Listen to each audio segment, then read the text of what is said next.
Oi, pessoal. Vamos falar um pouquinho sobre preço internacional de petróleo e preço de combustíveis no Brasil. Eu tenho defendido que nós estamos utilizando uma política equivocada de preços de combustível no Brasil, que traz para o país, para a sua economia, para os produtores do agronegócio, para os produtores industriais, para o consumidor brasileiro em geral, para principalmente o frete nacional, que serve tanto para a exportação quanto para o próprio mercado interno, para a comida que você come, para o combustível que você coloca no seu carro, a oscilação, as incertezas e o descontrole dos preços internacionais de petróleo. Por quê? Porque desde o governo de Temer, adotou-se no país uma política de reajuste dos preços de combustíveis mediante uma coisa chamada paridade do preço de importação. O que é paridade do preço de importação?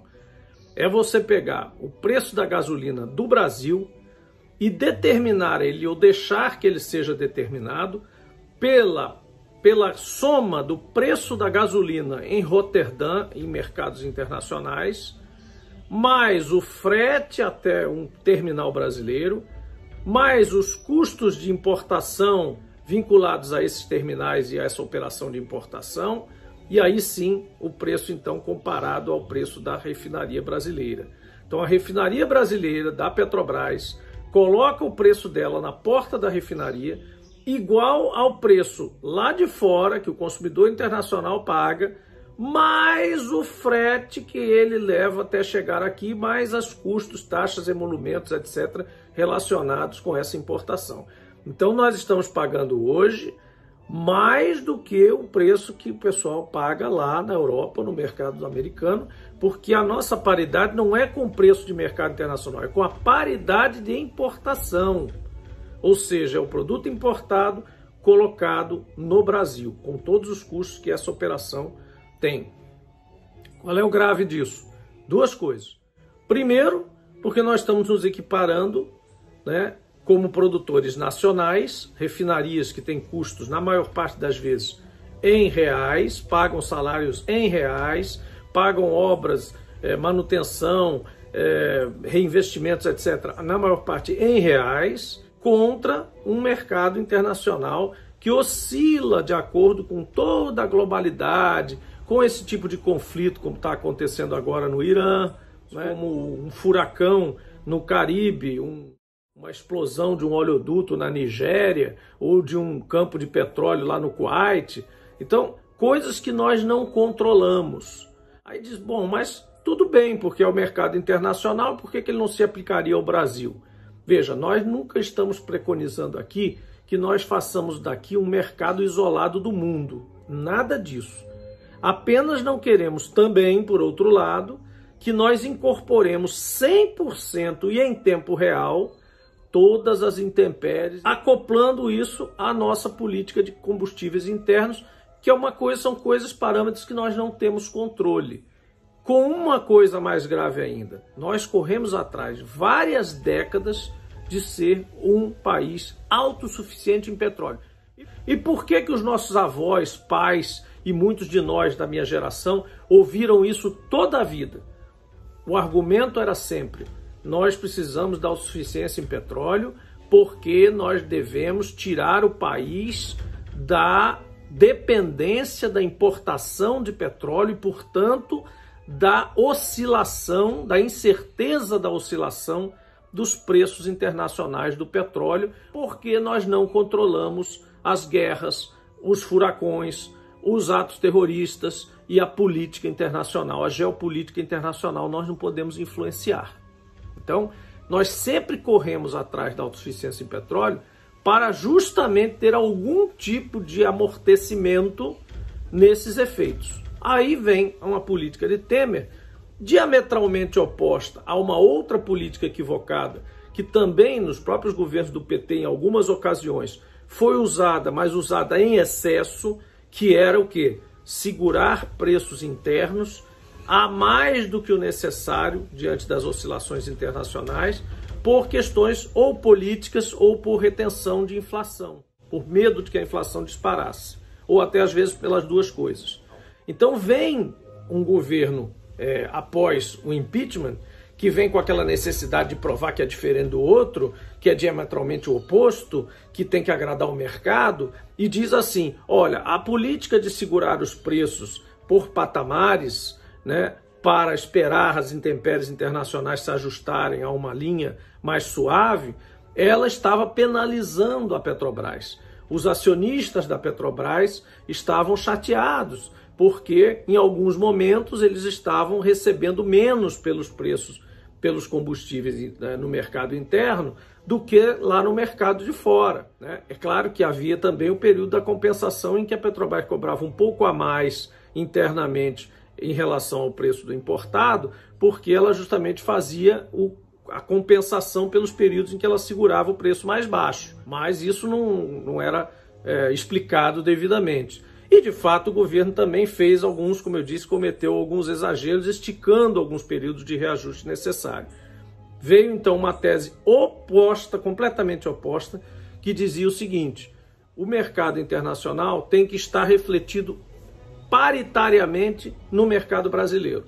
A Petrobras, os seus acionistas, têm que receber pelo combustível o preço que qualquer outro operador recebe no mundo. Então, apenas o foco ficou sendo o acionista privado, o acionista minoritário, no caso da Petrobras, e não necessariamente o governo, o povo brasileiro, etc., que tem ações daquela estatal, né, justamente para exercer algum tipo de controle, para fazer alguma coisa que outras empresas não fariam pelo país.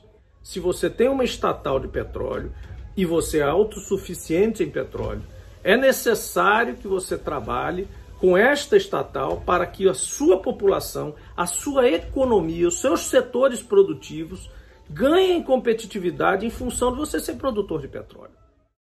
Senão não faria sentido nenhum você ter autossuficiência em petróleo e correr atrás dela tantas décadas. Se você quer ser exatamente o que o Japão é, né, do ponto de vista de energia, que é um importador brutal de energia, tanto de gás, na forma de gás natural liquefeito, que ele importa do Oriente Médio, quanto de carvão e de outras formas de energia que ele traz da Rússia, da China, enfim, depende energeticamente de todo mundo, porque não tem fontes de energia próprias, e por isso os produtos japoneses e a economia japonesa, apesar de ser pujante, fantástica, ela é extremamente dependente dos preços internacionais. Isso é um modelo que eles adotaram e superaram essas dificuldades porque as tinham, mas nós não as temos. Nós temos recursos naturais, nós temos petróleo, nós temos autossuficiência em energia, em combustíveis e em petróleo, possível em curtíssimo espaço de tempo, nas três coisas importantes.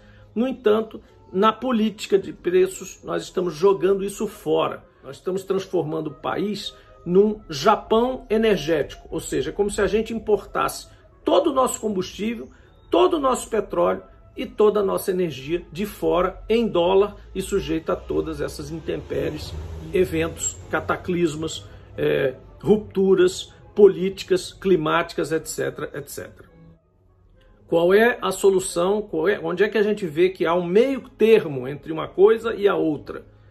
Nós precisamos ter uma política de preços de combustível que leve em conta a nossa autossuficiência, que leve em conta esta vantagem para dentro dos nossos produtores. Eu estou falando, bem entendido, também para os setores econômicos produtivos. Não estamos aqui fazendo discurso demagógico, estou falando de economia, né? De competitividade das nossas exportações e de bem-estar social para a nossa própria população poder consumir mais. Estou falando também de acesso a combustíveis por parte da nossa população que precisa deles para circular, para viver e para consumir, né? Nós precisamos de uma política de preços de combustíveis que valorize o fato de nós sermos autossuficientes, coloque isso para dentro da matriz energética e, portanto, a partir dela, para dentro da nossa matriz de produção e consumo de bens, de exportações, né, de serviços, etc., em comparação com países que não produzem petróleo suficiente para o seu consumo, ou seja, que não são autossuficientes. Por outro lado, nós não podemos também estar completamente desgarrados do mercado internacional. Claro que não, nós não vamos virar uma Venezuela vendendo diesel a 10 centavos só porque nós produzimos petróleo, né? Agora, esta paridade não pode ser uma paridade de produto importado posto aqui. Tem que ser uma paridade de referência no preço internacional, no entanto, comandada pela questão econômica, setorial de petróleo e de energia e política, sim, ter parâmetros bem transparentes, a inflação, a nossa moeda face ao dólar, alguns tipos de petróleo globais, vários, misturados, pesados, leves, etc., de vários tipos, em vários mercados geograficamente distantes uns dos outros. A mesma coisa quando se tratar do preço da gasolina, gasolinas de vários lugares, diesel de vários lugares, né? QAV, por exemplo, combustível de avião, mesma coisa. E aí nós fazermos uma fórmula bem clara, com parâmetros bem definidos, que toda instituição que trabalha com números possa fazer previsões de cada um daqueles parâmetros, jogar na fórmula e ter mais ou menos uma ideia de quanto vai ser o preço, e um ritmo de regularidade de ajuste dos preços também conhecido. Então, a cada X dias, o diesel, a gasolina, o QAV, o gás de botijão serão reajustados de acordo com esta fórmula aqui, que tem os seus parâmetros todos conhecidos, ou seja, auditáveis, verificáveis no mercado internacional ou no mercado nacional. Com isso, nós seríamos capazes de prever para quanto esse preço vai, e aí sim, diante disso, se ele estiver estourando acima de uma faixa suportável para a nossa economia ou desinteressante para a competitividade das nossas exportações, para o consumidor brasileiro, seria utilizados então dois instrumentos. Um seria um instrumento tributário, uma espécie de CID, ou a CID mesmo reorganizada. O que era a CID?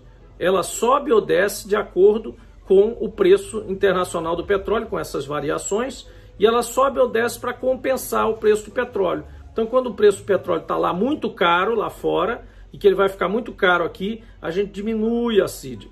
E quando o preço do petróleo baixa lá fora, a gente compensa um pouquinho, aumentando a CID, para o preço ficar mais ou menos equilibrado aqui dentro, e a gente fazer essas compensações ao longo do tempo. Não ter grandes rupturas, grandes quebras aí na curva dos preços internos.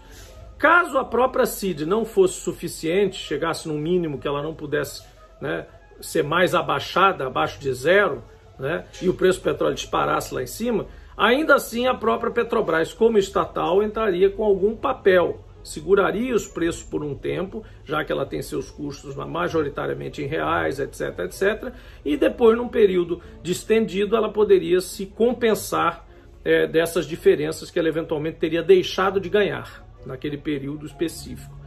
Essa é a forma certa de nós termos uma política de preços interna que, de fato, premie o país, recupere, né, a vantagem do país ser autossuficiente em petróleo. Da forma que está hoje, nós temos um país que está simplesmente importando não só produtos, deixando suas refinarias paradas, porque o produto importado está entrando, né, no lugar do mercado dessas nossas refinarias, como nós estamos importando também todas as inseguranças e oscilações internacionais de preço, as loucuras do mundo geopolítico do petróleo, que a gente ainda não consegue influenciar, para o Brasil, para o seu tanque, para a sua casa, para a sua comida, para a nossa economia. É isso. Valeu! Só uma coisinha final sobre a questão dos combustíveis.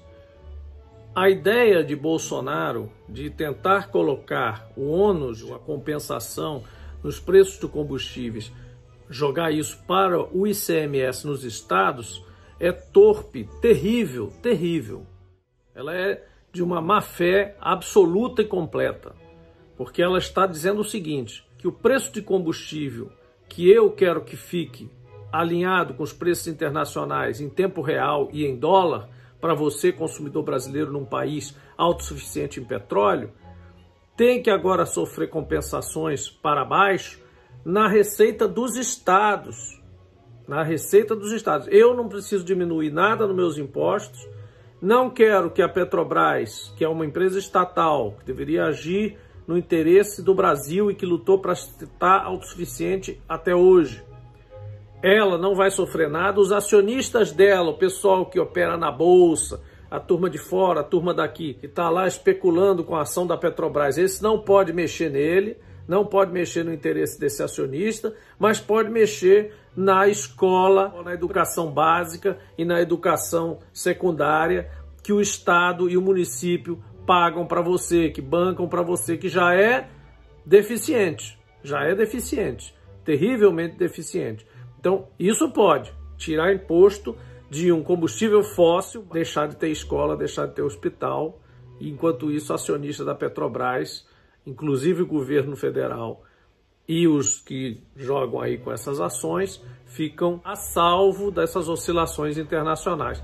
É um absurdo completo, é total inversão de prioridades entre o público e o privado. A total ignorância do papel de uma estatal como a Petrobras numa economia como a do Brasil. É lamentável.